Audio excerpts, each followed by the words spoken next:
इस वीडियो में हम डिस्कस करेंगे एनाटॉमी ऑफ मोनोकॉट लीफ और मोनोकॉटिलिडनस लीफ। वो प्लांट्स जिनके ग्रेन्स में एक ही कॉटिलिडन होता है उनको हम मोनोकॉट प्लांट बोलते हैं। जैसे ग्रासेस हो गए, बहुत सारे ग्रासेस, मेज, शुगर केन, ये सारे क्या है, राइस, व्हीट, ये सारे मोनोकॉट प्लांट्स हैं। तो अभी हम एक एग्जांपल देख रहे हैं, ये है लॉन ग्रास। लॉन ग्रास के जो पत्ते हैं हम देखेंगे दोनों साइड्स इसकी इक्वल होती हैं, तो हम बोलते हैं इक्विफेशियल लीव्स। तो इसमें ऐसे हमें अभी मैं आपको दिखाऊंगी भी वीडियो में। तो ये हम देख रहे हैं कि इसमें ऐसे शीदिंग लीफ बेस होता है। मीन इंटरनोड को ऐसे, ये इंटरनोड है इसका, ये जैसे हमने देखा अभी, मान लीजिए ये हमारे पास ये लीफ है, तो यहाँ पर ये इंटरनोड को कवर कर रहा होता है ऐसे करके, तो इसको हम बोलते हैं शीदिंग लीफ बेस। तो अभी मैं आपको डायग्राम में समझाती हूँ कि शीदिंग लीफ बेस क्या होता है। ये लॉन ग्रास है जिसमें पूरा उसने इंटरनोड को कवर किया होता है। अब हम और भी कुछ प्लांट्स देख सकते हैं, जैसे ये हमारे पास है स्पाइडर प्लांट। अब स्पाइडर प्लांट की अगर हम लीव्स देखें, इसमें हमें ऐसे पूरी वेनेशन जो है पैरेलल नज़र आ रही है। तो पैरेलल वेनेशन भी इसका फीचर होता है, प्लस इसकी दोनों साइड्स इक्वल होती हैं, इक्विफेशियल लीव्स होते हैं ये। और अनदर एग्जांपल हम देख रहे हैं, ये है हमारे पास ड्रेसिना प्लांट। ठीक है, इसमें भी हम देख रहे हैं कि ये सेंटर में ऐसे करके मिडरिप पार्ट है और इसमें ये साइड्स पे ऐसे पैरेलल वेन्स हैं। ठीक है, तो ये ड्रेसिना भी मोनोकॉट है और इसके अगर हम दोनों साइड्स देखें तो हम आपको इक्वल नज़र आएंगे। ठीक है, और यहाँ पर सनलाइट इधर भी बराबर पड़ेगी और इधर भी बराबर पड़ेगी। ठीक है, जब सनलाइट दोनों तरफ से पड़ सकती है, इसका कलर जो है दोनों तरफ सेम रहता है, इक्वली फेशियल, इसीलिए इसको बोलते हैं। सनलाइट दोनों तरफ से बराबर पड़ने की वजह से इसका जो अंदर ओरिएंटेशन है टिश्यू का, वो भी ऊपर और नीचे सेम रहता है। एक और एग्जाम्पल है हमारे पास मोनोकॉट प्लांट का, हम ये देख सकते हैं, this is also monocot plant. तो हमें इसमें भी बड़ी क्लियर पैरेलल वेनेशन नज़र आ रही है। तो ये जो मोनोकॉट प्लांट है, इनके जो लीव्स हैं वो इक्विफेशियल होते हैं। इक्विफेशियल का मतलब कि दोनों साइड्स उसकी इक्वल हैं। तो अगर हम इस लीफ को लेके, जैसे ये हमने अभी डिस्कस किया कि ये लॉन ग्रास है, ठीक है, ये लॉन ग्रास है, इसमें तो इसमें हमने कहा कि शीडिंग ऐसे लीफ बेस है। इसमें आपको थोड़ा क्लियर नज़र बताते हैं कैसे है ये। आई थिंक अब आपको सही नज़र, ये ऐसे करके इसको शीट किया हुआ है। ठीक है, तो इस लीफ को लेके अगर हम कट करके इसको माइक्रोस्कोप के नीचे देखें, तो जब भी हम लीफ का सेक्शन कट करते हैं तो हम इसको वर्टिकल सेक्शन बोलते हैं। ठीक है, क्योंकि हमने इसको रेज़र या ब्लेड या माइक्रोटोम की हेल्प से काटा और फिर उसको हमने माइक्रोस्कोप के नीचे ऑब्जर्व करना है। उसकी एनाटॉमी क्या है, इंटरनल ऑर्गेनाइजेशन क्या है, वो हमने डिटेल में करनी है। तो अभी हम ये देखने जा रहे हैं, ये है हमारे पास ये एनाटॉमी, जो टॉपिक हमने डिस्कस करना है, एनाटॉमी ऑफ आइसोबाइलेटरल लीफ। आइसोबाइलेटरल समझ आ गया आपको, दोनों साइड्स इक्वल हैं। मोनोकॉटिलिडनस प्लांट भी समझ आ गया आपको। ठीक है, एग्जाम्पल है grasses, maize, sugar cane, wheat and rice. तभी अभी हम देखा कि दोनों साइड्स इक्वल हैं, दोनों तरफ जो सनलाइट है बराबर पड़ेगी, इसलिए हम इसको इक्विफेशियल बोलते हैं। जैसे डाइकॉट में क्या होता है कि यहाँ पे ये स्टेम है, ये पीटियोल है और ये लैमिना है, ऐसे इसमें कुछ नहीं होगा। So there is no distinction between petiole and lamina. Plus इसमें पैरेलल वेन अभी हमने देख लिया है लाइव। ठीक है, पैरेलल वेनेशन नज़र आएगी आपको। और ये इसका शीदिंग लीफ बेस है, जैसे अभी हमने डिस्कस किया कि इसको कवर किया होता है। ये लैमिना हो गया पत्ते का, जैसे हमने अभी लॉन ग्रास देखा था। ठीक है, तो ये हमारे पास फिर लॉन ग्रास हो गया, और ये हो गया हमारे पास स्पाइडर प्लांट जो भी अभी देखा है आपने, और ये हो गया ड्रेसिना। तो ये हमने डिटेल में भी देख लिया है कि ये मोनोकॉट प्लांट है। अब इसका लेके हमने सेक्शन कट किया, एक पार्ट लिया, उसका सेक्शन कट किया और उसको हमने माइक्रोस्कोप के नीचे ऑब्जर्व किया। तो हम देखेंगे कि वर्टिकल सेक्शन में आता क्या है, उसकी एनाटॉमी क्या है। तो जब हम सेक्शन कट करते हैं तो हम देखेंगे कि जो लीफ है that is bounded on upper and lower side by an epidermal tissue. तो हम देख रहे हैं कि ये वाला जो लीफ है, इसकी जब हमने सेक्शन कट किया, माइक्रोस्कोप के नीचे ऑब्जर्व किया, तो ये ऊपर एक लेयर आ गई जिसको बोलते हैं एपिडर्मल टिश्यू। तो मैं अगर बनाऊँ इसको, हम ऐसे बना सकते हैं, यह एपिडर्मल टिश्यू। फिर ये कई जगह पे ऐसे इसमें ओपनिंग्स होती हैं जिनको हम बोलते हैं स्टोमा, उनके आसपास गार्ड सेल्स होते हैं। तो ये वाला जो ओपनिंग मैं दिखाई है यहाँ पर, इसको बोलते हैं स्टोमा। ठीक है, तो ये हो गया जो ऊपर वाली एपिडर्मिस है। फिर लोअर एपिडर्मिस, जो नीचे एपिडर्मिस होती है, हम इसको लोअर एपिडर्मिस बोलते हैं। तो यहाँ पर भी ऐसे स्टोमा हो सकते हैं या गार्ड सेल्स हो सकते हैं ऐसे करके। ठीक है, अब ये जो ओपनिंग है लीफ के अंदर, ठीक है, इसको हम बोलते हैं स्टोमा। अब इसके अंदर जो इसको प्रोटेक्टेड कर रहे हैं सेल, इसको हम बोलते हैं गार्ड सेल्स। ठीक है, तो यहाँ पर हम फिगर में देखेंगे, ऑलरेडी मैंने बनाई हुई है फिगर, आप डिटेल में देखोगे कि ये हमारे पास है स्टोमा, ये स्टोमा हो गए, और ये इसके आसपास क्या हो गए, गार्ड सेल्स हो गए।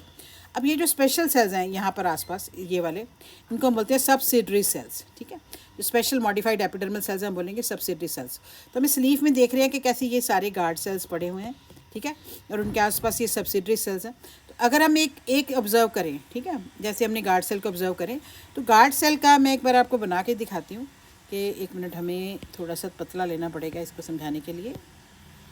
कि मान लीजिए ये हमारे पास ये इसका गार्ड सेल है जो डंबल शेप होता है, ठीक है। ये हो गई ओपनिंग, ये ओपनिंग होगी जिसको हम स्टोमा बोलते हैं।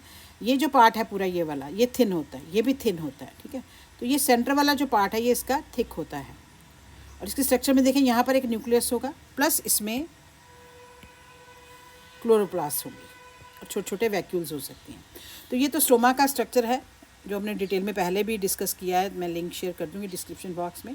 तो स्टोमा का काम क्या होगा, गैशियस एक्सचेंज में, आप ध्यान से देख सकते हैं इसकी फ़ोटो अभी। तो ये इसका काम क्या होगा, so this are tiny opening जो गैसेस एक्सचेंज कर रही हैं, कार्बन डाइऑक्साइड एंड ऑक्सीजन की में मदद कर रही हैं, ट्रांसपिरेशन में मदद कर रही हैं। और जो ट्रांसपिरेशन का क्या मतलब होता है कि एक्स्ट्रा अगर वाटर है तो वो बाहर निकल जाएगा, so that can happen through the stomatal opening. अब गार्ड सेल्स हमने देख लिए जो ग्रासेस या मोनोकॉट्स में क्या होते हैं, डंबल शेप होते हैं। तो इसकी स्ट्रक्चर हमने डिटेल में देख ली है कि कैसे होता है ये। इसको स्टोमेटल अपरेटस भी बोलते हैं हम। तो ये वाला पार्ट हो गया इसका स्टोमा वाला पार्ट, ठीक है, ये वाला पार्ट यहाँ पर। तो इसको हम बोलते हैं स्टोमा वाला पार्ट जिसमें गार्ड सेल्स हैं, ऊपर भी है नीचे भी हैं। तो अगर स्टोमेटा दोनों तरफ हो, जैसे अपर एपिडर्मिस पे भी है, नीचे एपिडर्मिस पे भी इक्वली डिस्ट्रीब्यूटेड हो, तो हम वर्ड यूज़ करते हैं एम्फिस्टोमेटिक, ठीक है, एम्फिस्टोमेटिक, राइट। अब हम आगे डिस्कस करेंगे कि ये अपर एपिडर्मिस हो गया, ये लोअर एपिडर्मिस हो गया। अब अपर एपिडर्मिस में आप देख रहे हो कि स्पेशल तरह के ये सेल्स हैं, ठीक है।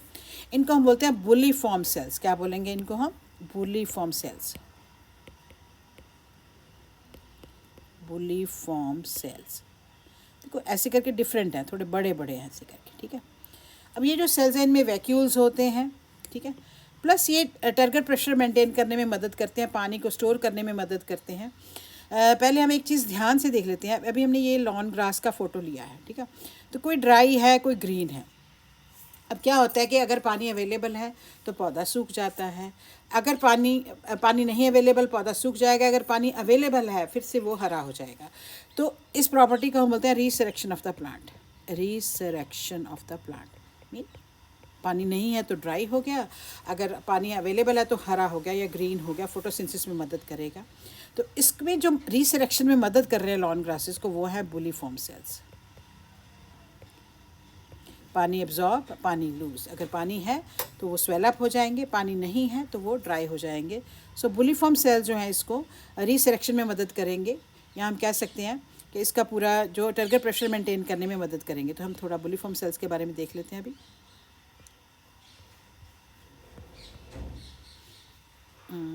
ये यहाँ पर हम देखेंगे, ये हमने बनाया हुआ है कि फोल्डिंग या अनफोल्डिंग लीव्स का। जैसे अगर लीव्स फोल्ड हो रहे हैं या अनफोल्ड हो रहे हैं, अगर कंडीशंस जो हैं ड्राई हैं तो फोल्डिंग हो जाएगी, अगर कंडीशंस पानी अवेलेबल है तो अनफोल्डिंग हो जाएगी। तो वो कौन मदद कर रहा है, बुलीफॉर्म सेल्स मदद कर रहे हैं। सो बुलीफॉर्म सेल्स इसका टारगेट प्रेशर मेंटेन में मदद करते हैं। तो बुलीफॉर्म सेल्स क्या होते हैं बेसिकली अगर हम देखें, ठीक है। सो बुलीफॉर्म सेल्स जो हैं वो फोल्डिंग और अनफोल्डिंग में मदद करेंगे। और बुलीफॉर्म सेल्स स्पेशल सेल्स होते हैं जो एपिडर्मल टिश्यू में प्रेजेंट होते हैं, इनको हम बुलीफॉर्म या मोटर सेल्स भी बोल देते हैं। सो इनमें वैक्यूल्स भी प्रेजेंट होते हैं। ये प्रोट्रूडिंग सेल्स हैं, टर्जिड सेल्स हैं, एपिडर्मिस पे प्रेजेंट होते हैं। जो अभी हमने at places the upper epidermis contain group of larger thin walled protruding and turgid cells called as bulliform और मोटर सेल्स। बुलीफॉर्म सेल्स में वैक्यूल प्रेजेंट है जैसे हमने डिस्कस किया, और वो वाटर को स्टोर कर सकते हैं। तो ये हमने डिटेल में डिस्कस कर लिया कि बुलीफॉर्म सेल्स क्या होते हैं। ये हो गया बुलीफॉर्म सेल्स के बारे में, ठीक है। स्टोमा के बारे में हमने डिस्कस कर लिया। अब इन दोनों के बीच में यहाँ पर, ठीक है, अपर एपिडर्मिस और लोअर एपिडर्मिस के बीच में हम देखेंगे कि यहाँ पर ये टिश्यू जो है इसको बोलते हैं मेसोफिल टिश्यू। और एक चीज़ और है कि अपर एपिडर्मिस और लोअर एपिडर्मिस ऐसे कवरिंग से कवर्ड है जिसको हम बोलते हैं क्यूटिकल। इस कवरिंग को हम क्या बोलेंगे, क्यूटिकल। तो ये एपिडर्मिस का पूरा डिटेल है, मैं इसके जो नोट्स हैं पूरे शेयर कर दूँगी डिस्क्रिप्शन बॉक्स में भी। आगे भी जाके स्लाइड्स हैं जिसमें इसके नोट्स पूरे दिए हुए हैं, जिससे आपने पूरा इसका क्या क्या लिखना है, इसका क्या क्या याद करना है, वो सारा दिया हुआ है, ठीक है। तो यहाँ पर हमने देखा कि इसमें ये है मेसोफिल टिश्यू, ठीक है। अब मेसोफिल टिश्यू में आ गए एक ही जैसे सेल्स। अगर मैं ऐसे एपिडर्मिस बना के दिखाऊंगा आपको, ये एपिडर्मिस, अपर लोअर एपिडर्मिस, यहाँ पे जो ऐसे सेल्स हैं ऐसे पूरे आइसोडायमेट्रिक हैं, एक ही जैसे सेल्स हैं। और हर सेल में न्यूक्लियस होगा, प्लस ये जो हरे डॉट हमें नज़र आ रहे हैं ये वाले, ये रिप्रेजेंट कर रहे हैं क्लोरोप्लास्ट। सो ये पूरा जो टिश्यू है, क्योंकि इसमें क्लोरोप्लास्ट है, ठीक है, राइट। तो इसको हम बोलते हैं क्लोरेनकाइमेटस टिश्यू। क्या बोलते हैं? Chlorenchymatous tissue mean every cell is having the chloroplast. तो ये जो हरे पार्ट क्या बोलेंगे? क्लोरोप्लास्ट, जो इसको फोटोसिंथेसिस में मदद करेगा। तो ये हो गया मेसोफिल टिश्यू। अगर इसके हमें थ्योरी लिखनी है तो हम यही लिखेंगे कि अपर एपिडर्मिस और लोअर एपिडर्मिस के बीच में सेल्स प्रेजेंट होते हैं जिनमें क्लोरोप्लास्ट है, उसको हम क्लोरेनकाइमेटस टिश्यू बोलते हैं। वो एक ही जैसे सेल का बना होता है, तो आइसोडायमेट्रिक हो गया, ओवल या राउंडेड सेल्स। अब इनका फंक्शन क्या होगा फिर से, क्योंकि क्लोरोप्लास्ट है इसके अंदर, so this will help in photosynthesis as well as gaseous exchange. ठीक है, तो ये हो गया मेसोफिल टिश्यू। अब हम आ जाते हैं ये वाला सेंटर वाला पार्ट, जैसे मैंने कहा था ना ये लीफ है, इसमें सेंटर में होती है मिडरिप, तो ये मिडरिप वाला पार्ट हो गया, right. This is the midrib part. So midrib part की एनाटॉमी यहाँ पर है ऐसे करके। अब हम देखेंगे कि मिडरिप वाले पार्ट में आप देखोगे कि ऊपर और नीचे मोटे सेल्स हैं। मैंने रेड कलर लिया है और उनको डबल वॉल दिखाया है। डबल वॉल का मतलब मोटे सेल्स हैं, मीन स्क्लेरेनकाइमेटस टिश्यू है। स्क्लेरेनकाइमेटस टिश्यू क्या होता है? Thick wall tissue, sclerenchymatous tissue. से मैंने पूरा इसके नोट्स दिए हुए हैं नीचे, ठीक है, देख सकोगे अभी। तो ये स्क्लेरेनकाइमेटस टिश्यू है, और ये जो है यहाँ पर ये हम देख रहे हैं, इसको कवरिंग कर रहा है ये पूरा, ये जो पार्ट है ये वेस्कुलर बंडल है, ठीक है। तो ये जो बाहर वाली कवरिंग है अभी मैंने रेड से दिखाया है, इसको हम बोलते हैं बंडल शीट। ये एक्चुअली गलत है लेबलिंग, 1 मिनट। यहाँ ये बंडल शीट एक्सटेंशंस हैं, ठीक है, बंडल शीट एक्सटेंशंस हैं, और यहाँ पर हमने दिखाया है इसको बोलते हैं बंडल शीट। और आप देखो इसमें भी क्लोरोप्लास्ट है, ग्रीन डॉट दिखाया है ना, इसका मतलब इसके अंदर क्या प्रेजेंट है? क्लोरोप्लास्ट। और यहाँ पर ऊपर की तरफ एक कैविटी प्रेजेंट है, जिसको हम बोलते हैं प्रोटोजाइलम लैकुना। खाली जगह है, इसको हम कैविटी बोलते हैं या प्रोटोजाइलम लैकुना बोलते हैं। अब ये जो पूरा पार्ट है ये जाइलम हो गया इसके अंदर, और ये पूरा पार्ट इसमें फ्लोएम हो गया, ठीक है। अब जाइलम में हम देखेंगे कि प्रोटोजाइलम और मेटाजाइलम है, तो एंडार्क कंडीशन हो गया। और ये जो है पार्ट ये वाला, इसको हम फ्लोएम टिश्यू बोलते हैं। ये सारा जाइलम है, this is the phloem, this is the bundle sheath जो इसको कवर कर रही है, ये कैविटी पार्ट है। ये दोनों तरफ इसके मोटा टिश्यू है जिसको हम बोलते हैं बंडल शीट एक्सटेंशन या स्क्लेरेनकाइमेटस टिश्यू। तो अभी हम मिडरिप का पूरा एनाटॉमी क्या लिखा है हमने, it is the thickest part of the leaf. Shallow groove जैसे हमने डिस्कस किया था कि यहाँ पर ऐसे ऊपर जा रहा है तो शैलो ग्रूव नज़र आती है, ग्रूव इन डुंगाई सी नज़र आती है। और स्क्लेरेनकाइमेटस पैचेस अभी हमने देख लिए हैं, वेस्कुलर बंडल के दोनों तरफ हैं। तो मिडरिप रीजन में हमने देखा है कि यहाँ पर अगर हम देखें तो कोई क्लोरोप्लास्ट नहीं है, मीन क्लोरेनकाइमेटस टिश्यू नहीं है इसके आसपास, ठीक है। मतलब ये पूरा लीफ में है लेकिन इस एरिया में नहीं है, ठीक है। तो ये हो गया पूरा मिडरिप पार्ट। अब अगर जो वेन्स जा रही हैं, जैसे ये लीफ है या मिडरिप है, ये वेन्स जा रही हैं, ठीक है। अब वेन्स का जो स्ट्रक्चर है वो ऐसे नज़र आएगा हमको, again bundle sheath, and this is the xylem and this is the phloem, ठीक है। तो ये हमें बंडल शीट की जो वेन्स हैं, लीफ की जो वेन है वो हमें नज़र आ रही है। यहाँ पर भी हमने स्ट्रक्चर बना के दिखाया हुआ है कि कैसे ये जो वेन्स हैं उनमें उनका स्ट्रक्चर क्या प्रेजेंट है, mean xylem phloem surrounded by bundle sheath. तो ऐसे वेस्कुलर बंडल, अब हमने क्या देखा कि दोनों प्रेजेंट है, जाइलम भी प्रेजेंट है और फ्लोएम भी प्रेजेंट है, ठीक है। तो ऐसे वेस्कुलर बंडल जहाँ पर जाइलम भी प्रेजेंट हो और फ्लोएम भी प्रेजेंट हो, तो हम इसके लिए वर्ड यूज़ करते हैं कॉन्जॉइंट। अगर वो एक ही डिस्टेंस पे हैं, ठीक है, रेडियस पे हैं, तो कोलेट्रल। क्योंकि दोनों के बीच में कोई केमियम नहीं है तो हम बोलेंगे क्लोज्ड। क्लियर? तो हम यहाँ देखें, हमने लिखा हुआ है कि vascular bundles they are conjoint, collateral and closed, ठीक है। और हर के आसपास क्या प्रेजेंट है? बंडल शीथ, और ऊपर क्या प्रेजेंट है? प्रोटोजाइलम लैकुना, और plus protoxylem as well as metaxylem. तो ये वेस्कुलर बंडल का कैरेक्टरिस्टिक फीचर हो गया कि वो कॉन्जॉइंट है, कोलेट्रल है, क्लोज्ड है, और उनके आसपास एक कवरिंग है जिसको हम क्या बोलते हैं? Bundle sheath. तो अब हम दोबारा से एक बार रिवाइज करते हैं। This is the upper epidermis, this is the lower epidermis, interrupted at places by means of stomatal opening, so हम बोलेंगे amphistomatic. Upper epidermis is having special cells, these are called as bulliform cells, जो इसको folding and unfolding में मदद करते हैं because of the availability of water. Because of this property these plants are also called as resurrection plant, mean अगर वो dry हो जाते हैं तो फिर से पानी अवेलेबल है तो they can again regain their metabolism, so such plants they are called as resurrection plants. तो अगर हम बीच में देखें यहाँ पर, ये है इसका मेसोफिल टिश्यू, जिसमें एक ही तरह के सेल बने हुए हैं, ओवल राउंडेड भी हो सकते हैं, आइसोडायमेट्रिक भी हो सकते हैं, और हर सेल के अंदर क्या प्रेजेंट है? क्लोरोप्लास्ट है, ठीक है। तो यहाँ पर हम ये वाला पार्ट देखें तो ये मिडरिप पार्ट है, आसपास मोटे सेल्स हैं स्क्लेरेनकाइमेटस टिश्यू जो इसको स्ट्रेंथ देंगे या मैकेनिकल सपोर्ट देंगे। और ये जो पूरा वेस्कुलर बंडल है this is enclosed bye a bundle sheath. यहाँ पर है जाइलम, ये है फ्लोएम और ये है कैविटी, और ये वेन्स के वेस्कुलर बंडल हैं जो साइड्स पे पड़े हुए हैं। तो ये हो गया इसके एनाटॉमी जो हमने डिटेल में भी डिस्कस कर लिया कि स्टोमेटा कैसे है या स्टोमेटल अपरेटस इसका कैसे है। सो अब हम ये आ गया इसके नोट्स के बारे में, क्योंकि मैंने डिस्क्रिप्शन बॉक्स में भी इसके नोट शेयर कर देने हैं। तो यहाँ पर भी आप देख लीजिए ध्यान से, अगर आपको फोटो खींचने तो खींच लीजिए कि एपिडर्मिस का स्ट्रक्चर हमने पूरा एक्सप्लेन कर दिया हुआ है कि बुलिफॉर्म सेल प्रेजेंट होते हैं। और फ्लैसेट का मतलब होता है कि जब वो श्रिंक हो जाते हैं सेल्स हम बोलते हैं फ्लैसेट। अब कोई सेल जब पानी लूज़ करता है तो वो श्रिंक हो जाता है तो उसको हम फ्लैसेट वर्ड बोलते हैं। यहाँ फ्लैसेट वर्ड लिखा है तो आपको समझ आ जाएगा। स्टोमेटल अपरेटस हम डिस्कस कर चुके हैं, इसके फंक्शन क्या है, अंदर वाले टिश्यू को प्रोटेक्ट करेगा, स्टोमेटा की मदद से गैसेस एक्सचेंज में मदद करेगा, क्योंकि हरा मीन क्लोरोप्लास्ट होते हैं हर जगह लीफ के अंदर, तो फोटोसिंथेसिस और ट्रांसपिरेशन में मदद होता है। ठीक है, तो अगर हम स्टोमेटा देखें, इसका स्टोमेटा भी हमने डिस्कस कर लिया कि स्टोमेटल ओपनिंग प्रेजेंट है। तो हमने डिस्कस कर लिया कि कैसे स्टोमेटा प्रेजेंट है, उसमें डंबल शेप है, इसका स्ट्रक्चर हमने पूरा स्टडी कर लिया है। और स्टोमैक के थ्रू पानी जो एक्स्ट्रा है वो निकल जाएगा, हम इसको ट्रांसपिरेशन बोलते हैं। ठीक है, तो ये पूरा हो गया स्टोमेटा के बारे में।